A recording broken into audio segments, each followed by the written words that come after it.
Bom dia, boa tarde, boa noite a todas as amigas e amigos, estejam onde estiverem.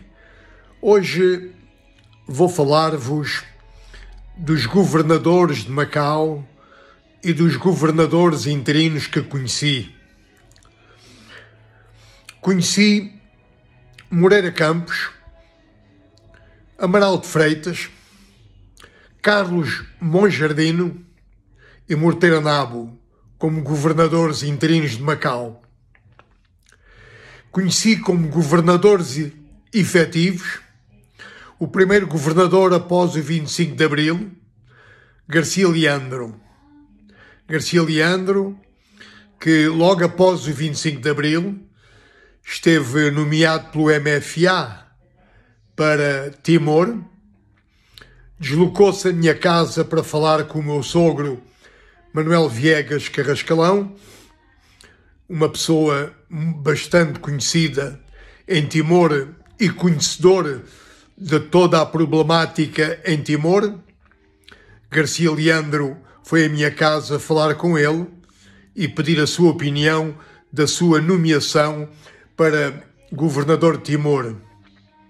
Acontece que havia um problema quando Garcia Leandro esteve em Timor sobre uma adjudicação de casas económicas, um problema, e a Fretilin meteu problemas no sentido de Garcia Leandro aceitava Garcia Leandro como governador de Timor se este aceitasse reabrir o processo das atividades das casas económicas. Então, Garcia Leandro foi falar com o MFA e com o general Lemos Pires. E então trocaram. Garcia Leandro foi para Macau, Lemos Pires foi para Timor. Conheci o general Melegídio como governador de Macau, um homem cordial, simpático. Já estava no final da sua presença em Macau quando eu cheguei, mas trocámos várias impressões sobre o território e sobre, principalmente, as lacunas que existiam em Macau. A seguir, conheci o almirante Almeida e Costa. Almeida e Costa era um visionário. Almeida e Costa ficou perturbado com as dificuldades que a população tinha em termos de eletricidade, de esgotos, saneamento básico, os telefones, os correios, a água. Almeida e Costa fez um plano que veio a ter frutos no futuro com outro governador que já vos menciono, mas Almeida e Costa teve um problema. Queria tomar decisões próprias, decisões um pouco introvertidas, um pouco de narcisismo, mas encontrou pela frente líderes da comunidade macaense que levaram essa comunidade inclusivamente a criarem 2 jornais que fizessem frente às diretrizes de Almeida e Costa. Almeida e Costa teve um mandato baseado no apoio do Presidente da República, General Ramalho Yanes. Yanes, que visitou Macau, tive o prazer de conhecer e onde fui convidado para um almoço com o General Yanes, na altura Presidente da República. Posso dizer-vos, como informação confidencial da altura, hoje posso adiantar-vos que Almeida e Costa contribuiu bastante para a campanha eleitoral, em primeiro lugar, para a campanha eleitoral de Ramalho Yanes, com o apoio também do comendador Alberto Dias Ferreira e do Sr. Nefoque. E mais tarde, Almeida e Costa veio também a ajudar financeiramente os generalianos como um líder de um partido que foi formado, não sei se lembram, o PRP. Almeida e Costa deixou Macau e seguiu-se-lhe Carlos Melancia. Carlos Melancia, quanto a mim, na minha opinião, foi o governador mártir. Foi um governador profundamente visionário. Ele aproveitou os planos de Almeida e Costa e ele fez tudo para que Macau tivesse nas suas infraestruturas uma mudança radical. Carlos Melancia conseguiu que a eletricidade de Macau deixasse de ter apagões, de faltar a toda a hora. A Companhia de Eletricidade de Macau, a SEM, veio a ser uma companhia de excelência. A Companhia das Águas, com um contrato com uma empresa francesa, tivemos água em Macau da melhor do mundo. Almeida e Costa Carlos Melancia. O Carlos Melancia conseguiu, o engenheiro Carlos Melancia conseguiu a companhia dos telefones CTM e modificou completamente. Nós demorávamos quase 1 hora para conseguir uma chamada telefónica para Portugal e com a revolução que Carlos Melancia proporcionou, os telefones passaram a ser de uma eficiência atroz. O saneamento básico, a mesma coisa. Construiu-se uma ETAR e Carlos Melancia lançou as bases para o aeroporto de Macau. Era uma necessidade enorme. Macau estava isolado do mundo. Nós tínhamos que apanhar o avião para vir a Portugal ou para ir para qualquer país em Hong Kong. E Carlos Melancia lançou as bases para o aeroporto, para a construção do aeroporto, que veio a ser mais tarde construído sob a égide de Rocha Vieira, mas já lá vamos. Carlos Melancia, chamei-lhe mártir porque deve ter sido o governador que menos dinheiro ganhou em Macau. Fizeram-lhe uma cabala quando Carlos Melancia ia adjudicar o aeroporto aos americanos. Havia um grupo no Partido Socialista que estava ligado aos interesses alemães.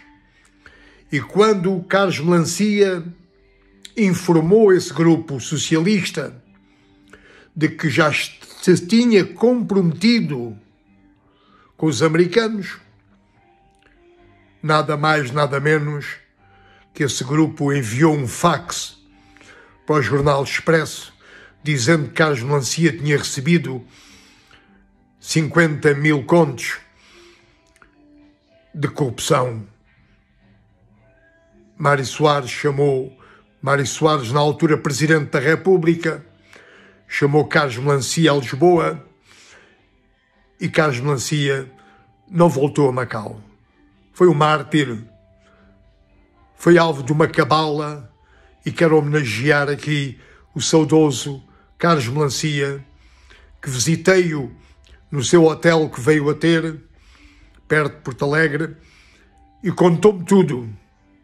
Contou-me tudo. Não tenho aqui tempo para vos descrever as verdades puras e duras e desmascarar quem foram os autores dessa cabala, mas já é público, já saiu na imprensa, na comunicação social, toda a grande verdade sobre Carlos Melancia. Mário Soares enviou de seguida professor Pinto Machado para governador, um académico, uma pessoa, como vos hei de dizer, estava muito a leste do problema de Macau, a leste dos grandes interesses em Macau. a leste nem sequer sabia o que era uma seita secreta. Estava a leste dos grandes negócios, das grandes adjudicações que se faziam em Macau. Estava a leste que na direção das obras públicas se movimentavam milhões e milhões de patacas para a adjudicação da construção de prédios com mais de 20 pisos. Então, havia no governo de Pinto Machado um homem que era muito rico, não precisava de ganhar dinheiro em Macau. Carlos Monjardino, o secretário adjunto da Economia e Finanças, ficou como governador interino porque Pinto Machado foi chamado por Mário Soares e ele próprio pôs o lugar à disposição porque aqui entre nós Pinto Machado já não aguentava mais tempo. Carlos Monjardino manteve-se como governador interino. Muito foi falado que seria o novo governador, mas só Carlos Monjardino saberá porque é que não foi escolhido para governador de Macau. Tivemos a seguir a nomeação por parte do Presidente da República de Portugal, o general Rocha Vieira, que já tinha estado em Macau, profundamente conhecedor de Macau, foi secretário adjunto das obras públicas, foi um homem que acompanhou, a seguir ao 25 de Abril, os problemas graves que Garcia Leandro teve com Salavessa da Costa e o comandante da polícia, estiveram quase para serem mortos por um grupo de militares adeptos do Partido Comunista Português, e isso é outra história que dava também aqui muito para falar. Mas Rocha Vieira chega a Macau com uma equipa de qualidade. Rocha Vieira, como grande conhecedor de Macau, tentou de imediato terminar as obras das infraestruturas que Macau precisava. E avançou bem. Avançou para o aeroporto de Macau. O aeroporto de Macau foi construído no mar, na água. Um aeroporto sui generis.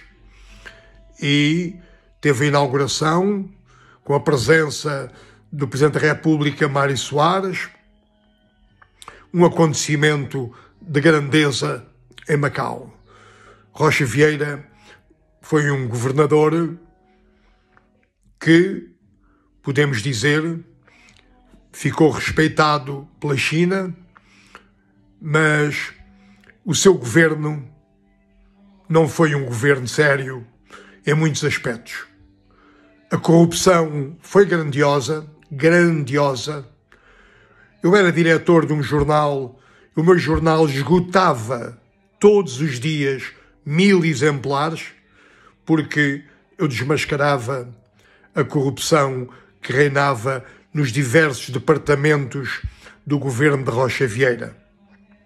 E Rocha Vieira tomou-me de ponta.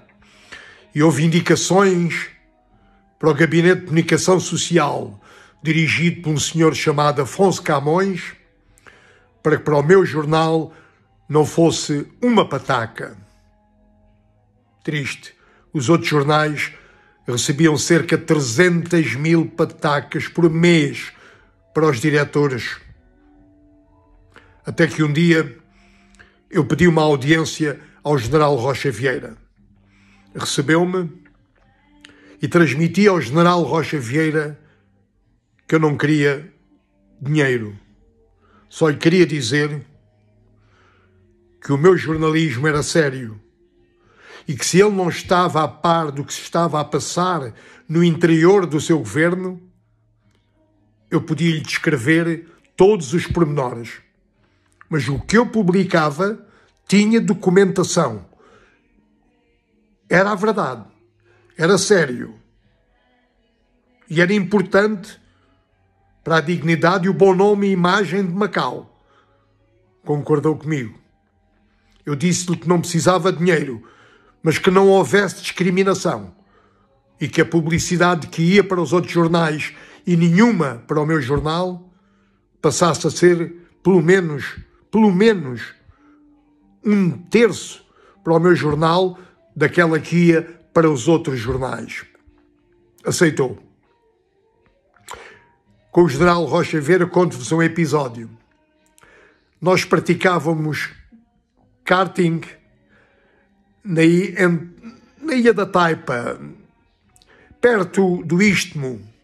Hoje Macau, nesse lugar, é uma grande cidade que chamam Cotai, cheia de grandes hotéis, grandes edifícios, lagos, algo extraordinário. Mas naquele tempo havia o Istmo e mais nada. Terreno, até Coloane.